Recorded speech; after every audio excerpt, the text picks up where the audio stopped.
विद्यार्थी मित्रांनो, सप्रे नमस्कार. ज्ञानवंदन एज्युकेटर यूट्यूब चॅनलमध्ये सर्वप्रथम मी आपणा सर्वांचे स्वागत करतो. विद्यार्थी मित्रांनो, आज आहे 2 एप्रिल 2022 आणि आजच्या दिवसापर्यंत जेवढेही इम्पॉर्टंट चालू घडामोडी आहेत त्या विद्यार्थ्यांना आजच्या व्हिडिओमध्ये बघण्याचा आपण प्रयत्न करणार आहोत. विद्यार्थी मित्रांनो, आपल्यासोबत एक नोटबुक रेडी ठेवा आणि ज्याही गोष्टी इम्पॉर्टंट वाटतील त्या गोष्टी सर्व नोटबुकमध्ये नोट डाऊन करून घ्या. विद्यार्थी मित्रांनो, आजच्या व्हिडिओला सुरुवात करूयात. व्हिडिओतील सर्वात पहिला प्रश्न आहे, बिमस्टेकची कितवी शिखर परिषद नुकतीच भारताच्या अध्यक्षतेखाली नवी दिल्ली येथे पार पडलेली आहे. आपले ऑप्शन आहेत 4थी, 5वी, 6वी की 7वी. विद्यार्थ्यांना आपण अंदाज व्यक्त करायचा आहे. बिमस्टेकची कितवी शिखर परिषद नुकतीच भारताच्या अध्यक्षतेखाली नवी दिल्ली येथे पार पडलेली आहे. तर विद्यार्थी मित्रांनो, याचं योग्य आन्सर आहे ऑप्शन क्रमांक बी, 5वी. या अनुषंगाने अधिकची माहिती बघूयात. लक्षात घ्या, बिमस्टेकचे सध्याचे अध्यक्ष श्रीलंकेने, म्हणजे सध्याचे अध्यक्षपद कोणाकडे आहे बिमस्टेकचं, तर श्रीलंका यांच्याकडे आहे.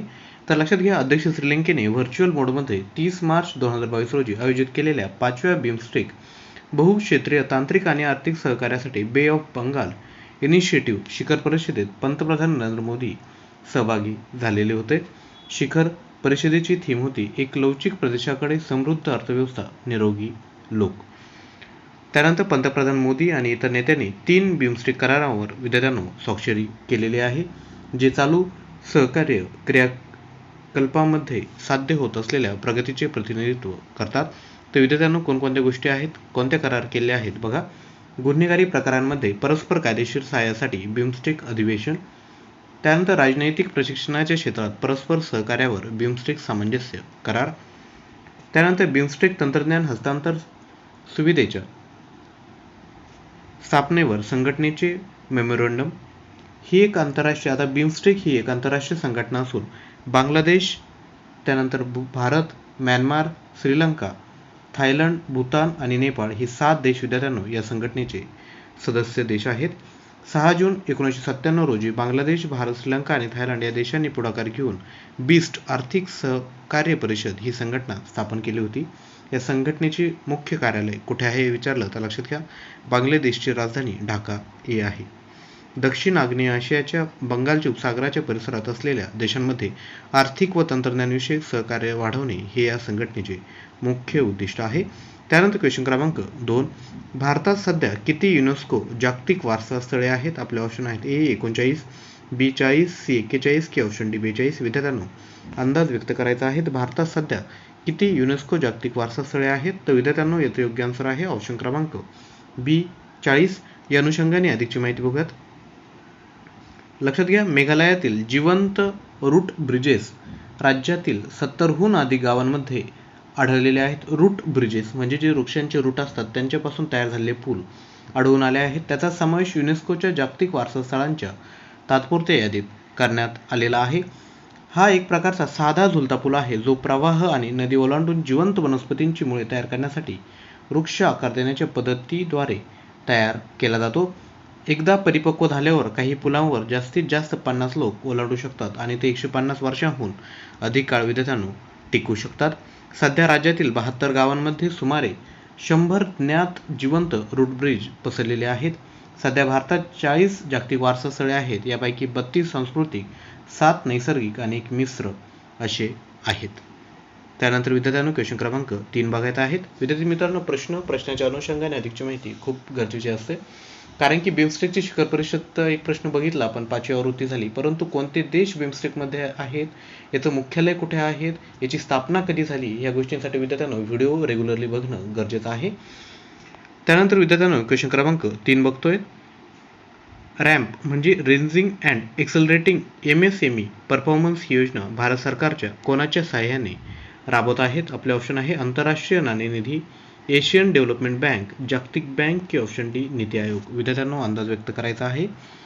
Ramp ranging and accelerating micro small medium enterprises performance ही योजना भारत सरकार आणि कोणाच्या सहाय्याने राबवत आहे?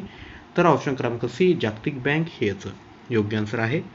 या अनुषंगाने अधिकची माहिती बघूयात. पंतप्रधान नरेंद्र मोदी यांच्या अध्यक्षतेखाली केंद्रीय मंत्रिमंडळाने $808 दशलक्ष किंवा 6062.45 कोटी रुपयांच्या जागतिक बँकेच्या सहाय्यक कार्यक्रमाला म्हणजेच ranging and accelerating MSME performance मंजूर केलेला आहे. रॅम्प ही एक जागतिक बँकेने सहाय्यित केंद्रीय क्षेत्र योजना आहे, जी सूक्ष्म, लघु आणि मध्यम उद्योग मंत्रालयाच्या विविध कोरोना विषाणू रोग 2019 लवचिकता आणि पुनर्प्राप्ती प्रयत्नांना समर्थन देते. Supporting various corona viral diseases 2019 resilience and recovery intervention. देशभरातील प्रभावांसह रॅम्प प्रोग्राममुळे MSME म्हणून पात्र ठरलेल्या सर्व 63 दशलक्ष उद्योगांना प्रत्यक्ष आणि अप्रत्यक्षपणे विद्यार्थ्यांना फायदा होणार आहे. त्यानंतर क्वेश्चन क्रमांक 4, रेल्वेच्या कोणत्या विभागाने संपूर्ण झोनमध्ये 100% विद्युतीकरण पूर्ण केलेलं आहेत? आपले ऑप्शन आहेत ए कोकण रेल्वे, त्यानंतर बी ईशान्य सरहद रेल्वे, सी पूर्व किनारपट्टी रेल्वे की ऑप्शन डी दक्षिण मध्य रेल्वे. विद्यार्थ्यांनो अंदाज व्यक्त करायचा आहे. रेल्वेच्या कोणत्या विभागाने संपूर्ण झोनमध्ये 100% विद्युतीकरण पूर्ण केलेलं आहे? तर याचं योग्य आन्सर आहे ऑप्शन क्रमांक ए कोकण रेल्वे. या अनुषंगाने अधिकची माहिती बघा. लक्षात घ्या, कोकण रेल्वेने नुकतेच संपूर्ण झोनमध्ये 100% विद्युतीकरण पूर्ण केलं आहे आणि शाश्वत विकासासाठी नवीन मानदंड प्रस्थापित केलेला आहे. कोकण रेल्वेने महाराष्ट्रातील रोहा ते कर्नाटकमधील ठोकर दरम्यानच्या संपूर्ण 741 किलोमीटर लांबीच्या मार्गावर विद्युतीकरणाचे काम पूर्ण केले आहे. या विद्युतीकरण प्रकल्पाची किंमत 1287 कोटी रुपये इतकी आहे. त्यानंतर क्वेश्चन क्रमांक 5, व्हेरी इम्पॉर्टंट प्रश्न. काझीरंगा राष्ट्रीय उद्यान कोणत्या भारतीय नदीकाठी स्थित आहे? आपले ऑप्शन आहेत गंगा, यमुना, ब्रह्मपुत्रा की ऑप्शन डी सतलज. विद्यार्थ्यांनो या प्रश्नाचं आन्सर गेस करायचा आहे. काझीरंगा राष्ट्रीय उद्यान कोणत्या भारतीय नदीकाठी स्थित आहे? तर लक्षात घ्या ऑप्शन क्रमांक सी ब्रह्मपुत्रा हे या प्रश्नाचं योग्य उत्तर आहे. या अनुषंगाने विद्यार्थ्यांनो अधिकची माहिती बघा. काझीरंगा हे राष्ट्रीय उद्यान आसाममधील एक संरक्षित क्षेत्र आहे जे ब्रह्मपुत्रा नदीकाठी पसरले आहे. राष्ट्रीय उद्यानाने 2022 मध्ये 14वी गेंड्यांची गणना यशस्वीपणे पूर्ण केली आहे.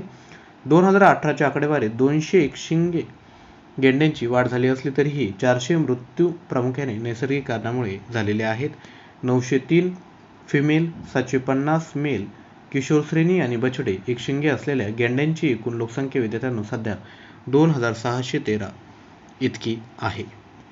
त्यानंतर क्वेश्चन क्रमांक 6, सिटी बँकेचे भारतीय ग्राहक बँकिंग व्यवसाय कोणत्या बँकेने विकत घेतलेले आहेत? आपले ऑप्शन आहेत HDFC bank, axis bank, ICICI bank की येस बँक. विद्यार्थ्यांनो अंदाज व्यक्त करा. सिटी बँकेचे भारतीय ग्राहक बँकिंग व्यवसाय कोणत्या बँकेने विकत घेतले आहे? तर लक्षात घ्या ऑप्शन क्रमांक बी ॲक्सिस बँक हे या प्रश्नाचं योग्य उत्तर आहे.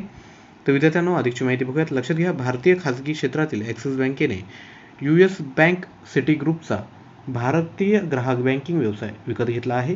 या विक्रीमध्ये क्रेडिट कार्ड, रिटेल बँकिंग, संपत्ती व्यवस्थापन आणि 12,325 कोटी रुपयांची ग्राहक कर्जे यांचा विद्यार्थ्यांनो समावेश आहे. त्यानंतर क्वेश्चन क्रमांक 7, कोणत्या शहरातील 3 महानगरपालिका एकाच संस्थेत विलगीकरण करण्याचे विधेयक लोकसभेने मंजूर केले आहेत? आपले ऑप्शन आहेत ए मुंबई, बी दिल्ली, सी कोलकाता की ऑप्शन डी चेन्नई. विद्यार्थ्यांनो अंदाज व्यक्त करायचा आहे की कोणत्या शहरातील 3 महानगरपालिका एकाच संस्थेत विलगीकरण करण्याचे विधेयक लोकसभेने मंजूर केलेलं आहे? तर लक्षात घ्या या प्रश्नाचं योग्य उत्तर आहे ऑप्शन क्रमांक बी दिल्ली. लोकसभेने दिल्ली महानगरपालिका सुधारणा विधेयक मंजूर केलं आहे, ज्यामध्ये दिल्लीच्या 3 महानगरपालिकांना एकाच आणि एकात्मिक घटकामध्ये एकत्रित आणण्याचा प्रयत्न केला आहे. उत्तम नियोजन आणि संसाधनांचा इष्टितम वापर करण्यासाठी हा निर्णय घेण्यात आला आहे. विधेयकाद्वारे केंद्राने विशेष अधिकारी नियुक्त करण्याचा प्रस्ताव दिला आहे, जो नवीन महामंडळाची बैठक होईपर्यंत नगरसेवकांच्या निवडलेल्या शाखेची कामे पार पाडेल. या विधेयकामुळे एकत्रित महामंडळाला अधिक स्वायत्तता मिळणे अपेक्षित आहे. त्यानंतर क्वेश्चन क्रमांक 8, RBI गव्हर्नरने कोणत्या ठिकाणी शाही उत्पादन युनिट वर्निका समर्पित केलेला आहे? राष्ट्राला समर्पित केले आहे. आपले ऑप्शन आहेत पुणे, सिलिगुडी, हैदराबाद की म्हैसूर. विद्यार्थी मित्रांनो अंदाज व्यक्त करा. RBI गव्हर्नरने कोणत्या ठिकाणी शाही उत्पादन युनिट वर्निका समर्पित केलेलं आहे? तर या प्रश्नाचं योग्य उत्तर आहे ऑप्शन क्रमांक डी म्हैसूर. विद्यार्थ्यांनो या अनुषंगाने अधिकची माहिती बघा. जर तुम्ही रेग्युलर व्ह्यूवर असाल विद्यार्थ्यांनो तर तुम्हाला याचं आन्सर यायलाच हवं.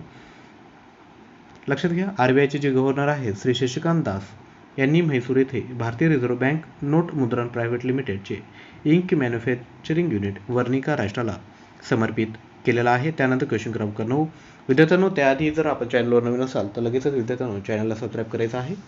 तसेच व्हिडिओला नक्की लाईक करा आणि आपल्या मित्रांपर्यंत विद्यार्थ्यांनो शेअर करा. विद्यार्थ्यांनो क्वेश्चन क्रमांक 9, कोणत्या मंत्रालयाने ध्रुवीय विज्ञान आणि क्रायोस्फियर संशोधन योजना यशस्वीपणे राबवली आहेत? आपले ऑप्शन आहेत ए. आदिवासी मंत्रालय, शिक्षण मंत्रालय, बालविकास मंत्रालय की पृथ्वी विज्ञान मंत्रालय. विद्यार्थी मित्रांनो, याचा आन्सर गेस करायचा आहे. कोणत्या मंत्रालयाने ध्रुवीय विज्ञान आणि क्रायोस्फियर संशोधन योजना यशस्वीपणे राबवली आहे? तर याचे योग्य उत्तर आहे ऑप्शन क्रमांक डी. पृथ्वी विज्ञान मंत्रालय. लक्षात घ्या, नॅशनल सेंटर फॉर ध्रुवीय आणि महासागर संशोधन पृथ्वी विज्ञान मंत्रालयाच्या अंतर्गत कार्यरत स्वायत्त संस्थेने ध्रुवीय विज्ञान आणि क्रायोस्फियर संशोधन योजना यशस्वीपणे राबवली आहे. त्यानंतर आजच्या व्हिडिओतील शेवटचा प्रश्न. तिसऱ्या राष्ट्रीय जल पुरस्कारांमध्ये सर्वोत्कृष्ट राज्यश्रेणीमध्ये कोणत्या राज्याने प्रथम क्रमांक पटकावलेला आहे? आपले ऑप्शन आहेत उत्तर प्रदेश, महाराष्ट्र, तेलंगणा की तामिळनाडू. विद्यार्थ्यांनो, अंदाज व्यक्त करायचा आहे. तिसऱ्या राष्ट्रीय जल पुरस्कारांमध्ये सर्वोत्कृष्ट राज्यश्रेणीमध्ये कोणत्या राज्याने प्रथम क्रमांक पटकावलेला आहे? तर याचे योग्य उत्तर आहे ऑप्शन क्रमांक ए. उत्तर प्रदेश. लक्षात घ्या, तिसऱ्या राष्ट्रीय जल पुरस्कारामध्ये उत्तर प्रदेशने सर्वोत्कृष्ट राज्य श्रेणीमध्ये प्रथम क्रमांक पटकावला आहे. त्यानंतर राजस्थान आणि तामिळनाडूने क्रमांक पटकावलेला आहे. विद्यार्थी मित्रांनो, आय होप ज्याही इम्पॉर्टंट गोष्टी असेल त्या तुम्ही नोटबुकमध्ये नोट डाऊन केला असेल. त्यानंतर विद्यार्थ्यांनो, तुमच्यासाठी प्रश्न आहे. कोणत्या शहरातील 3 महानगरपालिका एका संस्थेत विलीन करण्याचा विधेयक लोकसभेने मंजूर केला आहे? आपल्यासमोर 4 ऑप्शन आहेत: मुंबई, दिल्ली, कोलकाता आणि चेन्नई. विद्यार्थ्यांनो, योग्य आन्सर खाली कमेंट करायचा आहे. तसेच विद्यार्थ्यांनो, जर तुम्हाला आमचे एफर्ट्स आवडत असतील तर कृपया विद्यार्थ्यांनो व्हिडिओला लाईक करा, आपल्या मित्रांपर्यंत नक्की शेअर करा आणि चॅनलला विद्यार्थी मित्रांनो सबस्क्राईब करा. तसेच विद्यार्थ्यांनो, डेली करंट अफेअर्सची प्रॅक्टिस जर तुम्हाला करायची असेल, म्हणजे हे 10 प्रश्न सोडून अधिकचे प्रश्नांची जर प्रॅक्टिस करायची असेल तर करंट अफेअर्स मराठी हे जे आपलं टेलिग्राम चॅनल आहे त्याला तुम्ही जॉईन करू शकता. लिंक डिस्क्रिप्शन बॉक्समध्ये आहे. तसेच विद्यार्थ्यांनो, कोणत्याही क्षेत्रात जर यशस्वी व्हायचं असेल तर स्वतःवर विश्वास ठेवणं गरजेचं आहे आणि स्वतःवर जर विश्वास असेल तर लोक तुमच्यावर आपोआप विश्वास ठेवायला सुरुवात करतात. विद्यार्थी मित्रांनो, जनरल नॉलेजसाठी तुम्ही व्हिडिओ बघत असाल, कोणी विद्यार्थी प्रिपरेशनसाठी व्हिडिओ बघत असाल तर लक्षात घ्या, करंट अफेअर्स हा जो टॉपिक आहे तो डेली बेसिसवर करणं गरजेचं असतं. कारण की एक्झामच्या आधी ह्या सर्व गोष्टी तुम्ही करू शकत नाही. कारण की ही हॅबिट पाहिजे करंट अफेअर्स बघणं. ज्या पद्धतीने बातम्या बघणं ही हॅबिट असते, आपले वडील किंवा जे मोठे लोक आहेत त्यांना न्यूज बघणं जसं हॅबिट असतं, तसं आपण लोकांनी करंट अफेअर्सचे जे परीक्षाभिमुख जे कंटेंट आहेत ते बघणं गरजेचं असतं. त्याकरिता विद्यार्थ्यांना डेली व्हिडिओ आल्यानंतर व्हिडिओ नक्की बघत चला. आपल्या नोट्स मेकिंग करत चला. स्वतःच्या नोट्स स्वतःकडे असणं गरजेचं आहे. तुम्ही कोणतेही यशस्वी विद्यार्थी जर घेतले की ते एक्झाममध्ये ज्यांनी चांगलं केलं आहे तर ते तुम्हाला नक्की सांगतील की स्वतःचे नोट्स तयार करणं गरजेचं असतं. त्यामुळे विद्यार्थ्यांना व्हिडिओ बघत असताना नोट्स मेकिंग करा, अभ्यासामध्ये सातत्य ठेवा, प्रामाणिकपणे प्रयत्न करा. विद्यार्थ्यांनो, तुम्हाला यश नक्कीच भेटणार आहेत. विद्यार्थ्यांनो, तुमचे काही सजेशन असेल तर नक्की खाली कमेंट करा. तसेच विद्यार्थ्यांनो, व्हिडिओला लाईक करायचा आहे आणि आपल्या मित्रांपर्यंत नक्कीच विद्यार्थ्यांनो शेअर करायचा आहे. आजचा व्हिडिओ तुम्ही सुरुवातीपासून शेवटपर्यंत अगदी मन लावून बघितला याकरिता मी आपला ऋणी आहे. नवीन व्हिडिओमध्ये लवकरच भेटणार आहोत. तोपर्यंत थँक्यू.